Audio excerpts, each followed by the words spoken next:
Hello, everybody, and welcome back to Bags, the podcast for below average golfers by three below average golfers. My name is Owen Smith, and as always, I am joined by Caleb Wallen and Evan Teed. Boys, how are we doing tonight? Doing great, man. Looking forward to this one. Looking forward to a lot of learning, and getting everybody to work on their game on the off season because we all know it's needed on our end. That's it, man. I'm ready to buckle down. I'm ready to learn something and hopefully come back T 2.0 next springtime. So this is much needed and much anticipated. Okay, good. Yeah, we're all getting the help we need because we have special guest, our second, or now that Teed's on here full time, our first two-time guest, Scott Hogan. Scott, how are you doing? I'm good, guys. Thanks for having me. I'm ready to do this. Okay. Yeah, of course. We're glad to have you back at the end of the last one. We had talked afterwards, and here we are a couple months later at this point and announcing a brand new series that we're going to be doing with Scott Hogan Golf. I guess we'll just get into it. We're three below average golfers and we need some severe help. Scott is a golf pro, has a great YouTube channel that's helping out a ton of people. And we are going to mend the two channels together to create this off-season series to focus on just improving our game, getting to our goals, and actually getting some coaching for this. I think in the past, Caleb, I think, has had some help. Teed, I'm not sure if you have or not. I have never sought out professional help. So here I am finally saying, you know what? I need to fix my game. I need to fix my swing. I'm tired of slicing it far right or hooking it far left or just not being consistent in some areas. And I'm ready to get some help. So we decided to coordinate with Scott on this. And Scott, I guess I'll kick it to you. Like, what are your expectations for this whole thing? Well, I mean, when I work with anybody, the big thing is I always try to figure out where they're kind of coming from with the game of golf.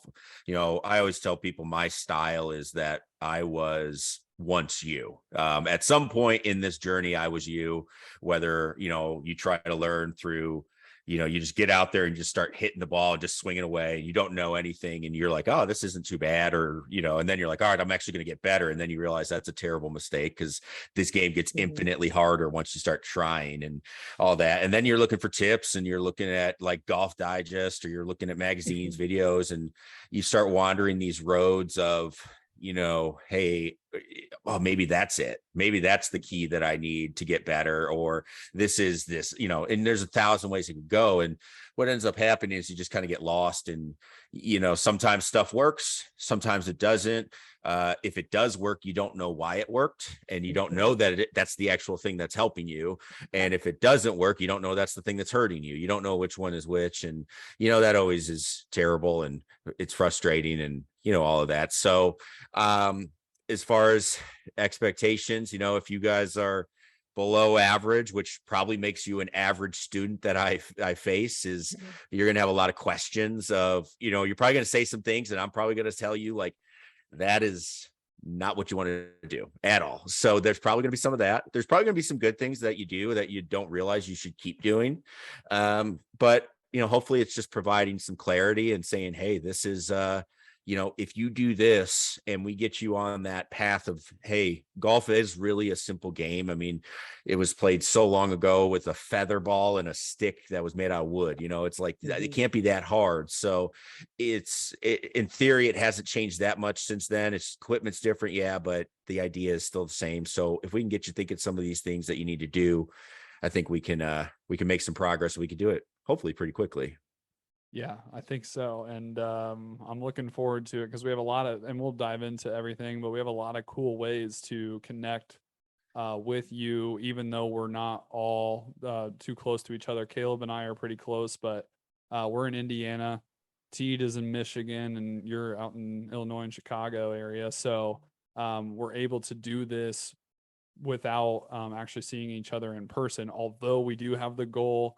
We've talked about it. It's a stretch goal for now, but since we are, although a little separated, not too far away from each other. So we could find kind of a middle ground, have a round, kind of see what what this work has led to in the spring, since we are truly going into the off season now. When we first talked to Scott, it was kind of like, oh yeah, the off season's coming. Like it does start now. There's some things that we can focus on, but now it's like, it's fall golf, and we're at the end for it, and now it's just time to truly transition into the off season. But so we'll be putting in all this work and a part of the series, and I think a good end to this, or not end, but a good at least recap of this off season would be around in person, since we aren't too far away, and we'll make that a stretch goal. So just a couple of things for housekeeping. We're going to be doing this all off season. I think usually it's kind of fluid where we're at, but off season usually ends March, April timeframe. Sometimes you get lucky with a January round or a February Right, round, but right. that's still, still for the most part, not playing golf regularly. I think we're going to shoot for, and again, this is all fluid right now, but shoot for a couple, maybe 1-2 pods videos a month. Scott, talk to us. What are you going to be doing from your end throughout this process? And we'll talk about what we plan to do on our end. Yeah. So, I mean, the big thing is obviously learning a little bit about all of your games, wanting to kind of see where you're currently starting from. So we talked about this the last time, and, we were saying, hey, when do we want to start this? And, I said, hey, let's look for a couple months, because, first off is we all live in a shortened golf season environment. So enjoy it while you can and go play.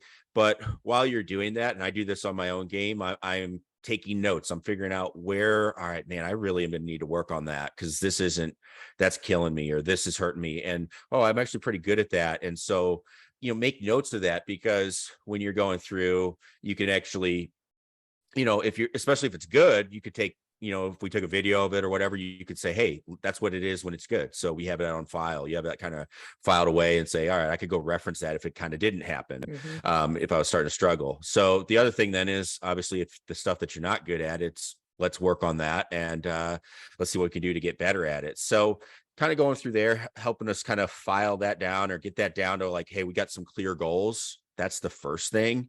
And then from there, we're going to be working with a program called Sportsbox. So we'll be doing some video analysis, which, video is great. It's better than nothing. I'd rather people use video than not use video. And nowadays, with just the power of your phone, right? It's crazy how good these phones are, where, we used to have to get a camera that was a couple hundred, if not thousands of dollars to shoot slow-mo and all that. And now you can just take your phone on pretty much all of them, and you can slow it down, get a video, and it's a really good quality video. So, that's good. But what's happening now, and I don't know how they do it, but they use the AR in the phone and the LiDAR scanner and all that. What you're getting is you're getting the ability to use what we call 3D, which is just essentially, it's just measuring your swing in space. And so think of it, video on steroids is really what it ends up being. And so what's awesome about this is something we've known about for a while. I've done this, for coming up probably 10 years now of using it. But the big problem with it was, when you're doing 3D, is you had to go find somebody that had it. It takes a long time to do it. Like, there's a bunch of sensors that get placed all over your body, and then you got to pen it out and you do what's called digitizing yourself and all that. It's a very tedious process, probably an hour and a half before you ever get to hit a ball. And then you're hitting a ball with wires attached to you all over the place. And so it's interesting. I've done it. It's great, but again, very tedious to do. But now you just take a slow-mo video, and that's the power of the phone, is you take the slow-mo video, you upload it, and then we can see all of that. And so what is nice is now you're actually putting numbers to the swing. So for example, if we said, people will say, oh, hey, I need to get more turn in my golf swing, or like more hip turn through impact, or whatever. You'll hear a bunch of that stuff. We can actually put a number to it and say, well, actually, this is how much turn you have, and that's plenty. So that's not it. That's not the issue. It's got to be somewhere else, or it's got to be something else, or something, maybe things aren't clicking together. That's always nice. And then the other thing is when we are trying to get better, and then you'll see as this is why we work through the off season on this, is you will be working on changes, and it's going to be like, hey, man, I really don't feel like I'm getting it. But then you actually look at the numbers, you're like, actually, hey, you're trying to increase your turn and you're actually 10 degrees up. So you don't feel like you're doing anything, but you've actually increased it by 10 degrees. So there's actually a metric there. There's a number there. So we can actually get you working on things and actually know that it's getting better, as opposed to, hey, I hope it's getting better.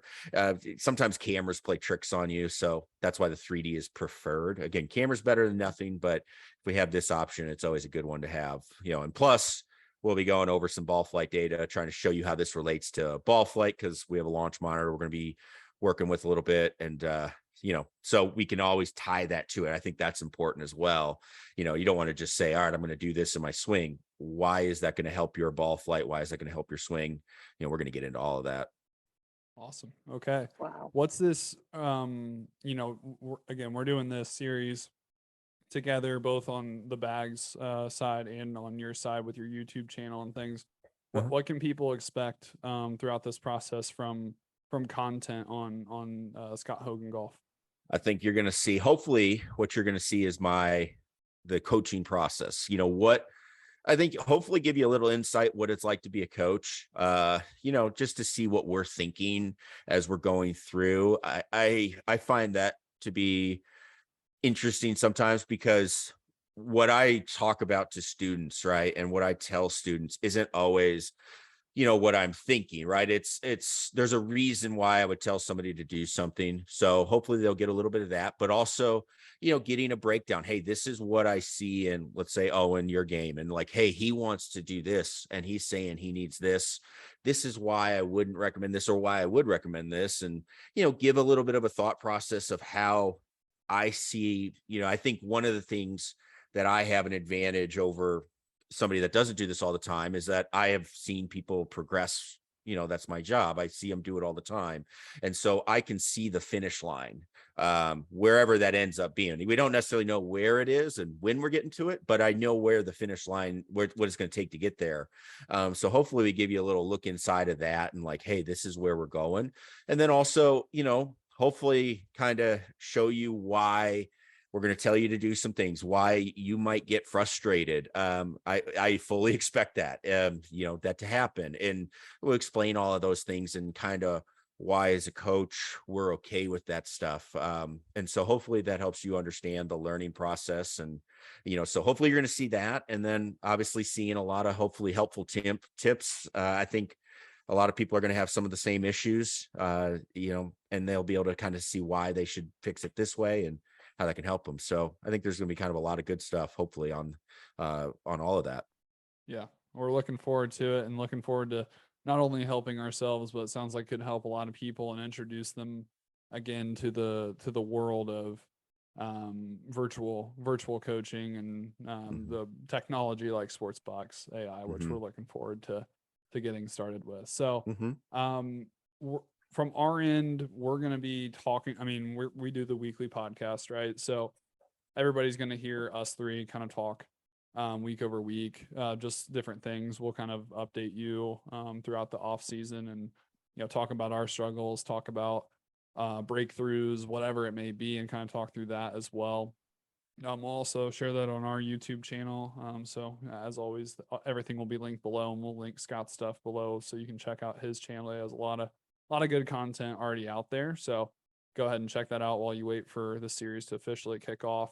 But yeah, we're going to be doing the podcast talking about it, but we're also going to be having Scott come on from time to time and talk about, again, some of those similar things of what he's seeing. And again, just be able to kind of talk to us, mentor us, or coach us, I should say, on certain things where like we're just not getting it. We don't understand. Like, Scott, talk to us. How do we fix this or whatever? And have you on as a part of that. So a lot of good content will be coming from this, and looking forward to what the spring is going to look like as a result of this. But it's going to be a lot of fun in between now and then for this series. So what we're going to do now is we're going to do a state of affairs on the Bags team. We're going to talk about a few different categories, really just be it's going to be a confessional a little bit. Where are we at? How do we feel about our game? What do we think right now is holding us back? Share that with Scott. Scott, we'll have you just chime in whenever. Tell us that we're on the wrong page or whatever it may be, but we are going to let it all out and show how below average we feel about ourselves and just be honest kind of where we're at here early October of 2022 and where we would like to be in spring of 2023. And, even, take it a step further where we want to be a year from now as a result of off-season training going into a full season of golf here in the Midwest. So Caleb, I'm going to start with you. I don't know. I think you're the lowest handicap out of all three of us. So go ahead and share it. What are you at on the handicap scale right now? Currently, which this is a question for Scott, kind of just to get started. So I don't necessarily have like a true handicap index based on like the USGA, but I have one through 18 birdies. Would you say that that's fairly accurate? I mean, I have a ton of rounds in there. Yeah, I think so. I think most of them, now that they do the world handicap system, I actually think they're pretty, I don't know if it's an official one that they call it. Right. But I'd say it's probably pretty close. The big thing is it doesn't really matter, right? As long as you have something that you're using. And, so if this is how you like to track your rounds, cool. That the handicap system is just a way to track rounds, and so as long as you're tracking your rounds next fall or next spring, with that same system, then we can compare them. So, okay. So currently a 9.9. I've bumped that up in the last 2 rounds, I think. Had it down to as low as I think a 9.3 this year. But that's current handicap. Let's see. I think the biggest thing that's kind of holding me back, and it also, I think, Caleb, we'll go around and do like state of affairs. All right. We'll do us. We'll kick it over to Teed, Mr. We had 9.9. Where are we going from here, Teed? Of course, Caleb's a 9.9. I am a 10 even on the 18 birdies handicap system. So I was down to, I believe, a 9.7, and that has since fluctuated to I'm currently a 10. Started off hot, like I said a couple episodes ago, really limping into fall golf. So I'm in need of some coaching. I'm breaking out the rosary. This is a confessional. We're getting better. So I'm excited for that. But yeah, that's where we're at right now. Okay, good. And then I've always said I'm a 18 handicapper, but boys, I have some bad news. I'm a 19 handicap going into the off season. I was as low as a 17.2. I think that's kind of where I started the season based on last year. And let's just say having a newborn child and not playing golf as much led excuses. To some, no. Sorry. All right, I'm not even going to make excuses. I didn't play as much golf as I have. I didn't focus a lot on my, and this is why we're here. I didn't focus much on trying to work on drills or anything like that. Like we had a few months ago, Caleb and I did a podcast just kind of talking about what I thought was going to work for me. It's not working. I need professional help. That's why we're here. I have goals of getting down to where the other two are at, but I'm a true below average golfer at a 19 handicap. So please help me, Scott. But you got it. Teed and Caleb, where do you guys want to go to? You go first, Caleb.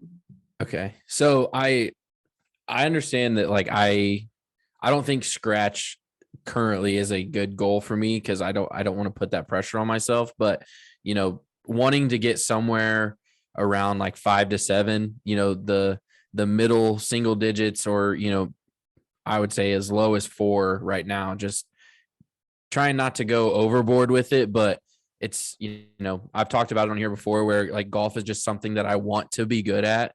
I don't really do a whole lot of other things. So it's like kind of golf is kind of like my thing. So I want to be good at it and I want to get down, to a reasonable expectation. But along the way, I got to create some better habits. And that's something that I really need to work on. Cool. Yeah. Yeah. Very good. I'll kind of echo that. If I could get down to, my biggest thing is consistency. I want to step on a golf course and kind of expect what I'm capable of doing. Like if I can get down and consistently perform like a 7 or 8 handicap and not have just the rounds that are off the tracks, I feel like that would go a long way. And not only establishing confidence, but also getting better from there. I want to set up good habits to where, I could, with the right kind of practice and the right kind of approach, be a pretty good golfer. It's just kind of getting to that point where I know what I'm doing wrong, and I'm more consistent in striking the ball and more consistent on a day in and day out basis when I'm playing 18 holes. That's just kind of what I want to gain from this experience. Cool. And then we'll get Owen down to a 10. So Yeah. I Come like on, it. please. Let's do it. Absolutely. I know, like, I don't know, guys. I know I'm capable of it. I have my moments. I just, we'll talk about what I think's holding me back. But, Scott, any other thoughts on the handicap? Am I unreasonable for thinking I can get down nine on my No, handicap? I think it's always good. Even the goal of like, hey, I want to be a scratch in a long term, right? Like that's a good goal. I think you have to, why not set that as the goal, right? Whatever you set your goal as, right? It's like, why not? Who knows if we get there? But I think when you have an idea of where you want to go, at least, then you can at least set some, set a roadmap, hey, this is this is where I need to improve. And, I do believe that there is kind of a numbers look at everything. Like, hey, well, if you're a 10 handicap and you're making like 3 double bogeys, or you're making 2 triples or something, well, right away, numbers wise, we just get rid of those and then we're looking good. It's like, all right, so let's look at why those things happen. And, I think we start seeing, it's like, all right, what happens from somebody that's like a 10 to a scratch, or from a 20 to a 10, is I think they just do some of the really, really basic things extraordinarily well. Right. And, maybe make better decisions. Obviously that's why we're hoping to play around in the spring, because that's going to play into it. It's like, all right, hey, don't try to go for it from 250 over water. Like, let's just not do that. Like, it's just, there's things like that you can work on, but it's not as outlandish. I think what a lot of people realize is really good golf is really boring. For a lot of people, we like it boring. I don't want to, I want to go sit in the cart and relax. I don't want to be stressed out the whole day. Yeah.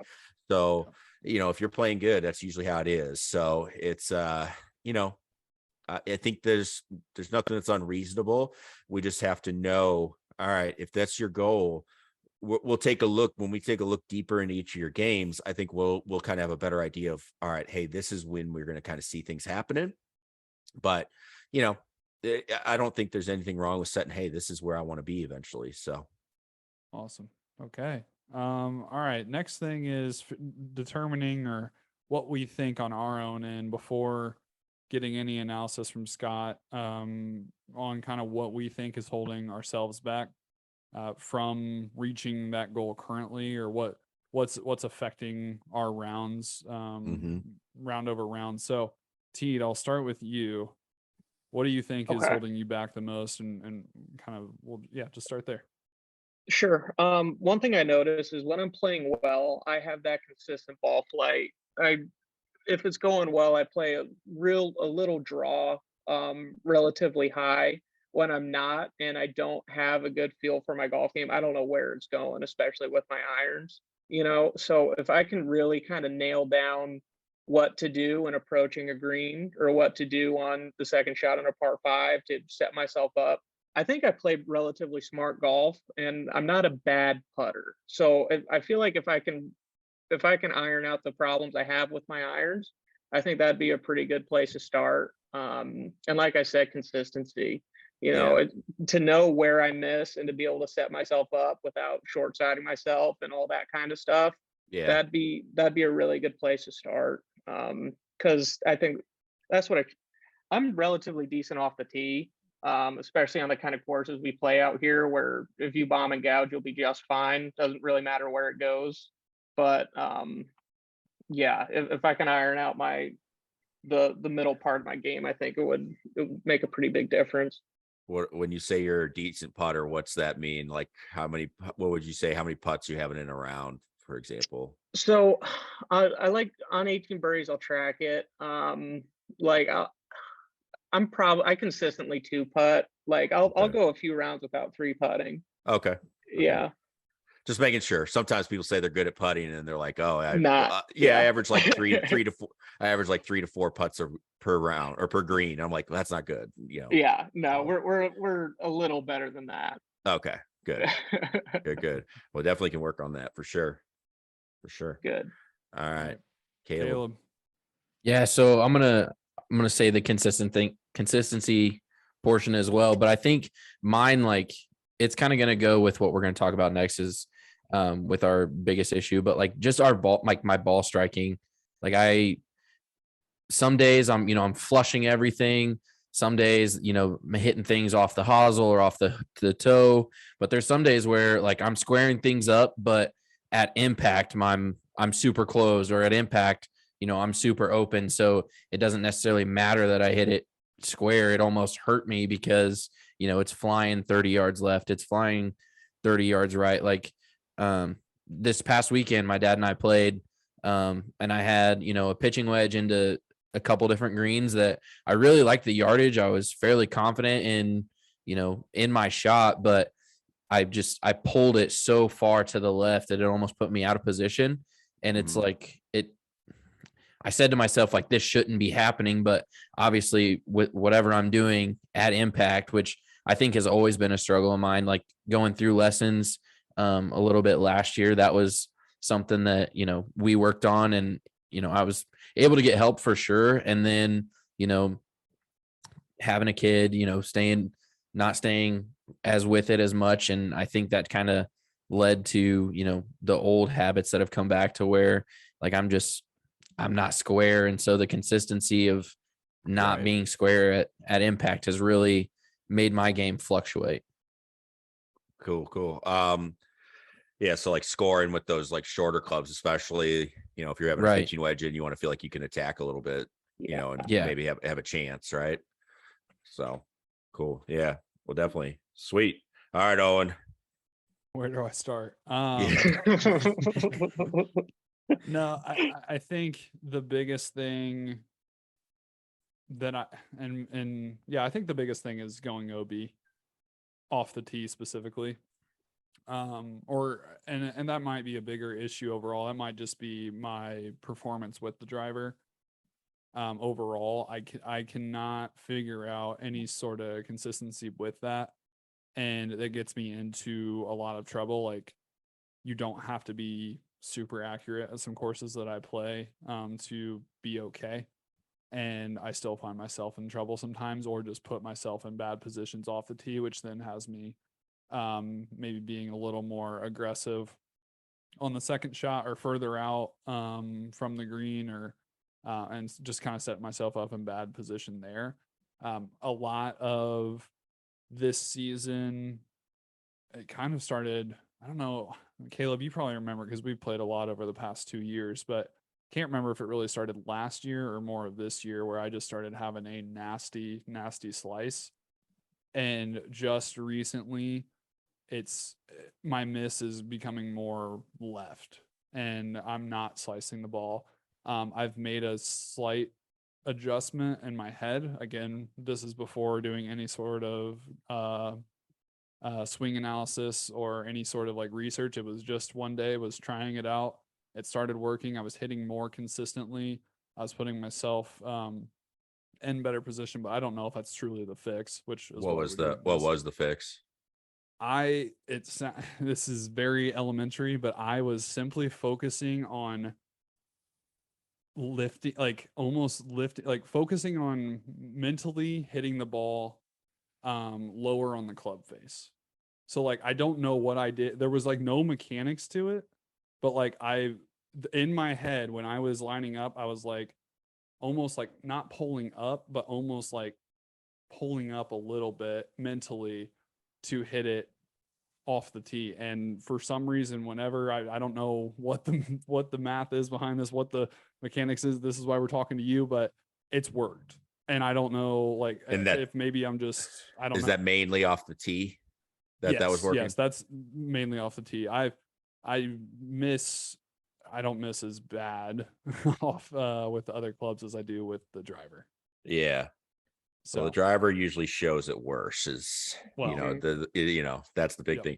Now I have seen Caleb and I've seen you guys swing on one of your on some of your videos, and I actually might have a reasoning why that would work for you. So we'll go over that. We're not gonna confuse. I don't want to confuse anybody by telling you and then everybody else tries it. Cause again, we want it to be individual to you, but that actually might be a good thing for you. So I'd recommend keep doing it for at least the time being. So, okay. Yeah. Cause that was prior to me doing whatever I've done recently. So, right. And I think the other thing too, and Caleb and I were talking about it in one of our recent rounds, is my flight off of I pop fly that ball. Like it can go still, it can go decent. And I don't know how much this affects me. But I always get feedback from everybody that I play with is like, I can't see your ball. And that's not just off the tee. Like that's with a 5-iron. That's with a 6-iron. You send it high. Send it high. It goes. We probably need to be talking to like the local air traffic controllers just how high Owen can hit the ball. It's incredible. Yeah. Sweet.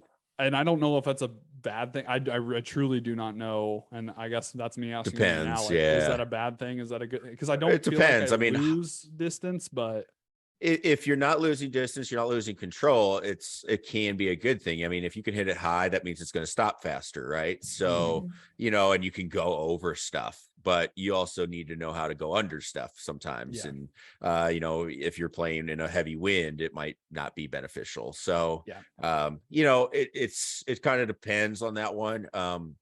If you're not losing distance, maybe there's either two things. One, you just never hit it that far anyway. That could be it, which wouldn't be great. We would like to hit it farther then, but or you are hitting it okay, and it's a good thing to I would rather have somebody learn to hit it high and then always work on bringing it down than vice versa. I think it's easier to work on bringing it down than it is to learn how to go up. So and I think driver again probably shows everything a lot more. Driver, I feel like I probably on ones that I specifically hit high, like it's I definitely lose distance on those for sure. Like there's times where I can usually get it to 60, 270, and on good ones get it a little further, but I've noticed that those are a little shorter. I guess I don't see, from my below average mindset, I don't see a gap with hitting a high ball flight on some of my other clubs, and I don't know. Again, like this is why we're doing this. So you're right. So if you're not seeing a gap in clubs, that's one of the first things that is kind of a dead giveaway. It's like, all right, hey, we are not hitting the ball the way we should. There's no gapping between the clubs. Like, and again, I hear that a lot. Like I hit my 7-iron farther than I hit my 6 hybrids. Like, well, right away there's an issue somewhere, either in contact or the delivery of the club, that you're not doing something that you should be doing. So we'll definitely be taking a look at it. But that's good to know. So okay.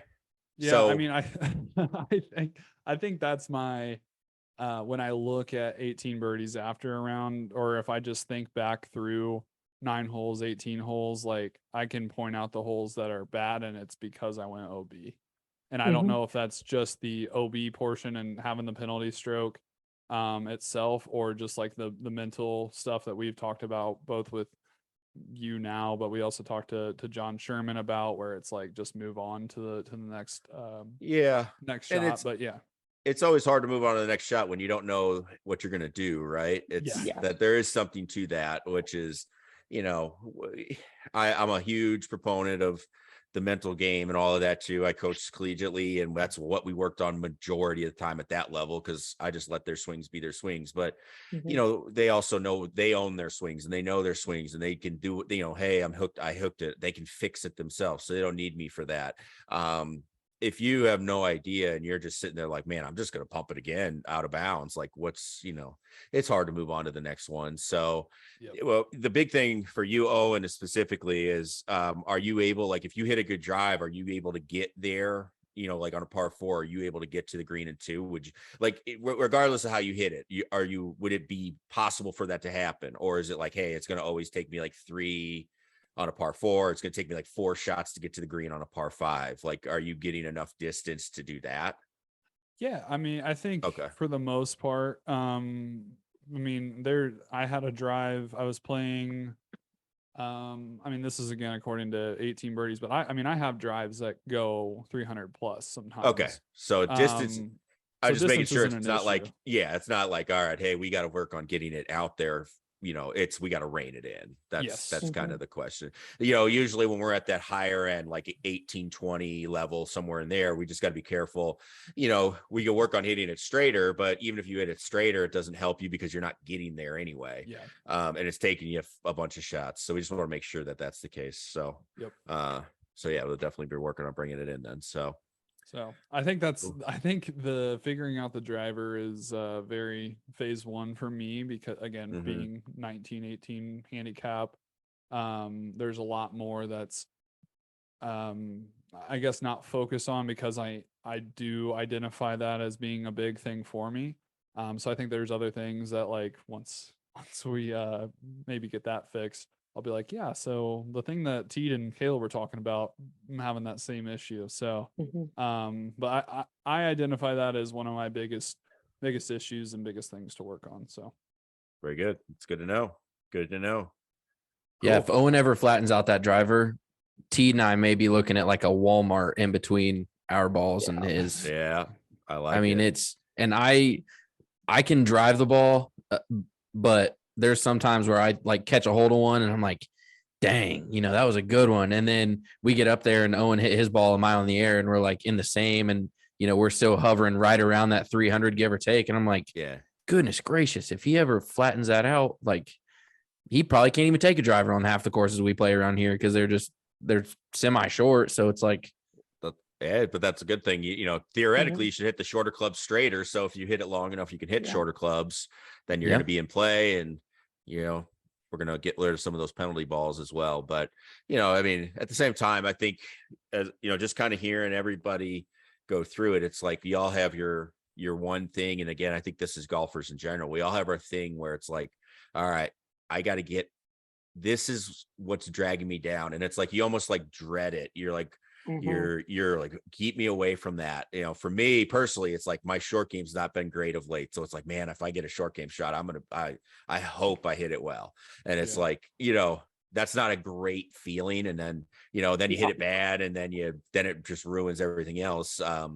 So, we all know it's going to be a process. We know it takes time. We all know that. We've played this game enough. But the key is getting you zeroed in, and then, understanding where you're at, what's going to build your, you were talking about the mental game and all that stuff. And it's what's going to, it's like, hey, take it one shot at a time, get confident. Everybody always says, hey, you got to be confident. You got to do this. And it's like, well, you gotta build confidence. It has to be built up. You just don't say, all right, I'm confident. It's not, that's not how it works. So what you got to do is, I think you got to get confident in that the process of what you're working on is what you need. So from what it sounds like, you guys have a good handle on that, and that's the good work you guys have done. It's pretty easy. I think you guys made a really good assessment, because you guys did track your stuff. You track your games, you look at stuff, and you're like, hey, like, I'm not just remembering that one time that I did something bad. It's like, I 3-putted once and now my putting is the issue. It's like, well, yeah, so we all 3-putt once in a while, but,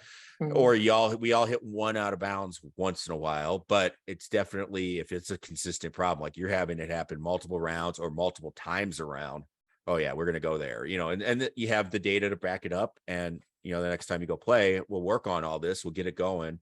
But next time we go play, then you're going to be able to say, hey, actually, I used to hit 4 balls out of bounds. Now I hit 1, or I used to hit only 5 greens. Now I hit 10.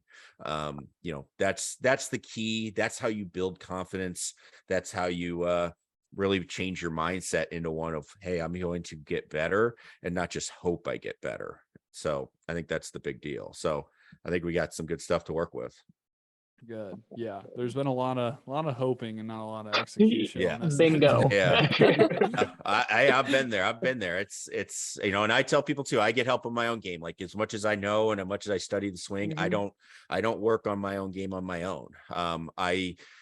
It's too hard. It's too easy to say, you know, just to look at something and kind of put your personal preference in there of like, you know, if I look at mine, I'm like, man, I don't look like Rory. It's like, well, first off, I'm not 150 pounds and I'm not 5'7" and I can't do it like half the things he does, you know. So for me to say, hey, I'm gonna try to copy everything that Rory does because I love how it looks is silly. So it's nice to get somebody else to say, hey, nah, you really just got to do that. And so, you know, and then you see it work and you're like, okay, yeah, I that would work. So I think that'll help out a lot too. I agree. Okay. I think the other things that we were going to outline, I feel like we're addressed for the most part. We're going to talk about our biggest issues, things that we're most excited to work for or work on, and then kind of talk about our setup and what we're planning to do on our end for working throughout the winter or throughout the off season, I should say. Caleb, Teed, anything that you want to address in those categories? I think we should all talk about our setups to end it and kick it back over to Scott. But any other issues or things that you're most excited to work on? Well, you know, it's winter golf in Michigan, so it's tough. Luckily I have access to a pretty nice driving range indoor. My goal is to at least get to the range 2 or 3 times a week and actually practice rather than just hit balls into the void, you know, to get a feel and to kind of understand what I'm doing, record those swings and kind of be able to hunker down and address those weaknesses. Just consistently practice. So that's what I'm going to be looking to do this winter. Caleb. Yeah, I'll be looking forward to getting to a consistent portion to where like I'm confident in my golf game. Like, you know, I was telling the guys before we, you know, came on this episode that Dad and I were playing and we kind of just talked through a shot like he was my caddy. And, you know, I got to the point where I was like, okay, like this is the shot that I want to do. And, you know, I'd like to get to the point where, you know, I don't have to have a quote unquote caddy or, you know, Owen saying, hey, like this is the club that you hit, like, you know, go hit it. Like I want to have that confidence and I'm looking forward to having that confidence of like, hey, you know, this is a full 7 or this is a knockdown 9 iron that we're just going to do our thing and have the confidence to actually step up and actually hit it. What's your setup going to be for this winter, Caleb? So I will probably be invading Owen's house with the no, I'm just kidding. He does have a taller garage, which makes it nice. But I've got, you know, a chipping mat in the garage. I can swing my irons in my garage. So, you know, I can do that for sure. But then may have to sneak over to Owen's house maybe for the driver and working on the Garmin a little bit. But apart from that, you know, just the swing mechanics with my irons, I think will lead me to a good spot with my driver. And the nice thing too is that we both there's a couple full swing simulators in our area as well that we have access into as well. So that's good. Mine's the same. I'm still working on getting my garage together for the Garmin. Hope to have a good setup with that.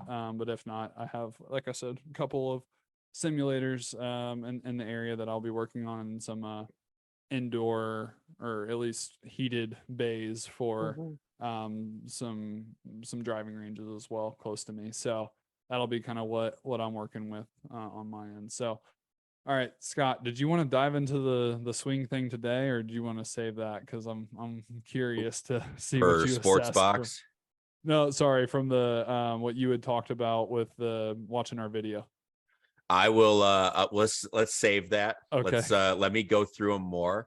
But the one thing I'll say is with all those setups, I think they're all just fine. You know, it doesn't really matter. Like I tell people, like I used to go to a dome And we had like a simulator place in our town when I grew up, but the simulators have come so far since then. This was in like 2000, and you used to tee it. You had to hit off this tee, and like you could cheat them as long as you had the club going through straight, it would go straight. So like you could chip in from anywhere.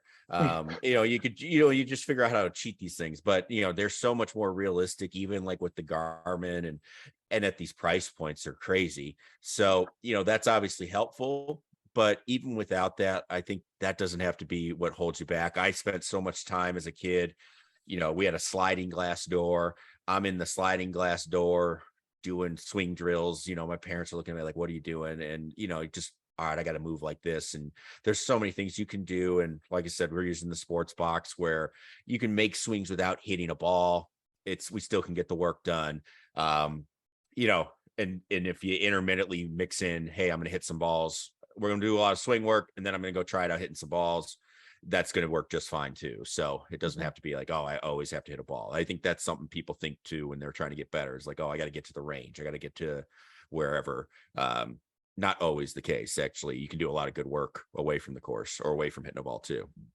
Awesome. So okay, that's Cool. promising, because I know a lot of people are under the impression you need this big setup like Scott Hogan on his Yeah. YouTube channel. Yeah, no, and you need an understanding wife to be able to do that one, to let the garage go. So that's the big thing. So no, it's you don't need it. It's obviously nice to have.